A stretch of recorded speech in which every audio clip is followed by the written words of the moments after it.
నా మాస్టర్లచే అనుగ్రహించబడిన ఈ వసతులన్నీ, ఆశ్రమాలు, రిట్రీట్ కేంద్రాలు, మనం భండారాలనే ఈ సామూహిక ఉత్సవాలు, ఈ సిట్టింగులు, ఇవన్నీ కూడా మన ఆధ్యాత్మిక శ్రేయస్సుకి, వికాసానికి తోడ్పడతాయి.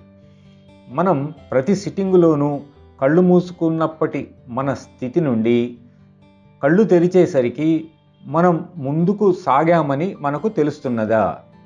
ఇది అత్యావశ్యకమన్న స్పృహ అభ్యాసీలు అందరిలోనూ కనపడాలి.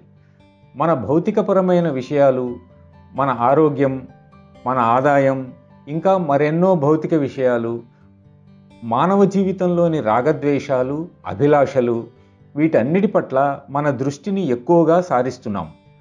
ఒకవేళ మనకొక ఆధ్యాత్మిక జీవితం ఉందని గుర్తించినా, మనం దానిలో పాల్గొంటున్నామన్న స్పృహ ఉన్నా, దానికి ప్రాధాన్యతలో ఆఖరి స్థానం ఇవ్వటం విచారకరం.